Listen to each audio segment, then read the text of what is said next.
ఏపీలో వాలంటీర్ల వ్యవస్థపై క్రమంగా స్పష్టత వస్తోంది. కూటమిలోని నేతలు ఒక్కొక్కరిగా వాలంటీర్లపై ప్రకటనలు చేస్తూ వస్తున్నారు.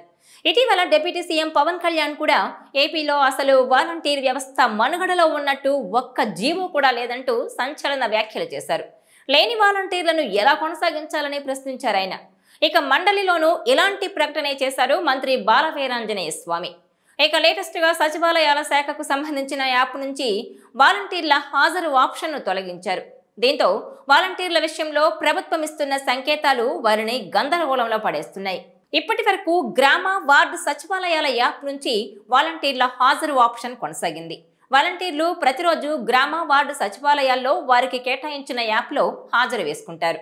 అయితే తాజాగా గ్రామ వార్డు సచివాలయ శాఖకు సంబంధించిన మొబైల్ యాప్లో వాలంటీర్లు హాజరు వేసుకునే ఆప్షన్ను తాజాగా కూటమి ప్రభుత్వం తొలగించింది. దీంతో ఇకపై వాళ్లు హాజరు వేసుకోవడానికి అవకాశం లేకుండా పోయింది. వారం క్రితం వరకు ఈ ఆప్షన్ అందుబాటులో ఉండగా వాలంటీర్ వ్యవస్థపై మండలిలో మంత్రి బాల వీరాంజనేయ స్వామి ప్రకటన తర్వాత వాలంటీర్లు మొబైల్ యాప్లో హాజరు వేసుకునే ఆప్షన్ను తొలగించారట. సచివాలయాల శాఖ తాజా నిర్ణయంతో వాలంటీర్లను కొనసాగించే ఉద్దేశంతో ప్రభుత్వం ఉందా లేదా అనే చర్చ మొదలైంది. వాస్తవానికి వాలంటీర్ల వ్యవస్థను వైసీపీ ప్రభుత్వమే రద్దు చేసిందంటూ ఇటీవల మండలిలో మంత్రి బాల వీరాంజనేయ స్వామి తెలిపారు. అసెంబ్లీ సమావేశాల వేళ ఏపీ శాసన మండలిలో వాలంటీర్ల వేతనాల అంశం చర్చకొచ్చింది. ప్రస్తుతం అసలు వాలంటీర్ వ్యవస్థ అమల్లోనే లేదన్నారు మంత్రి డోలా బాల వీరాంజనేయ స్వామి. వైసీపీ అధికారంలో ఉన్న సమయంలోనే 2023 ఆగస్టు తర్వాత వాలంటీర్లు రెన్యువల్ కాలేదని, ఈ మేరకు ఎలాంటి ఉత్తర్వులు ఇవ్వలేదని మంత్రి స్పష్టం చేశారు. అసలు అమల్లోనే లేని వాలంటీర్ల వ్యవస్థకు జీతాలు ఎలా చెల్లిస్తామని ప్రశ్నించారు. అమల్లో లేని వాలంటీర్లు ఎలా రాజీనామాలు చేస్తారని మంత్రి వ్యాఖ్యానించారు. వాలంటీర్ల రెన్యువల్పై నిర్ణయం తీసుకొని వైసీపీ ప్రభుత్వం వాలంటీర్లను ప్రజలను మోసం చేసిందని మంత్రి ఆరోపించారు. ఏటా రెన్యువల్ చేస్తూ వచ్చిన ప్రభుత్వం 2023లో మాత్రం ఆ పని చేయలేదని వివరించారు. అసలు ఆ వ్యవస్థనే కొనసాగించలేదని, ఎన్నికల సమయంలో లేని వారితో రాజీనామాలు చేయించారని తెలిపారు. మనుగడలో లేని వాళ్లను చూపించి ఎన్నికల కోడ్ పేరుతో నాటకాలకు తెరతీశారని ఆరోపించారు.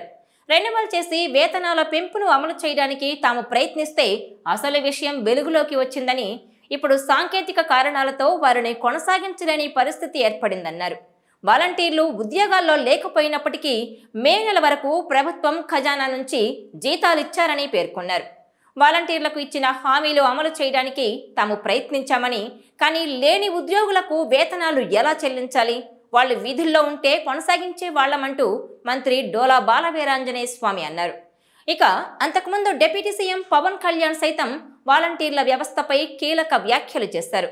వాలంటీర్లను రద్దు చేయాలని పంచాయతీ ఛాంబర్ నేతలు కోరడంతో అసలు వాలంటీర్లు ఉద్యోగంలో ఉంటే రద్దు చేయొచ్చు, కానీ వాళ్ళు అసలు వ్యవస్థలోనే లేరు, ఇదో సాంకేతిక సమస్య అంటూ తేల్చి చెప్పారు.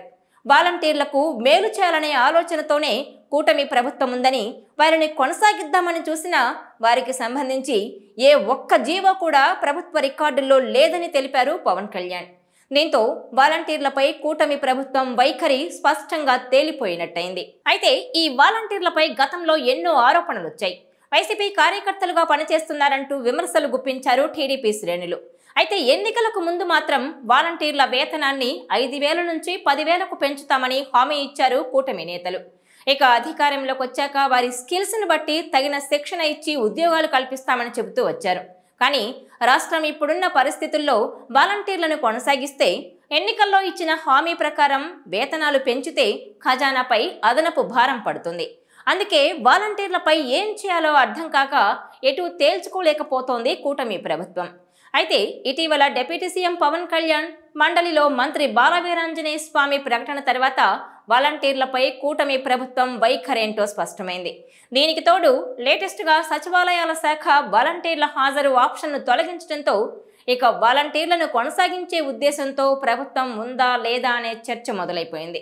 ఈ నేపథ్యంలో తమ జీతం 10,000 అవుతుందని కలలు కంటూ ఉండకుండా వాలంటీర్లు మరో ఉద్యోగాలు చూసుకుంటే బెటర్ అని సూచిస్తున్నారు పరిశీలకులు. ఈ వీడియో మీకు నచ్చినట్లయితే please share, like and subscribe R24 Telugu.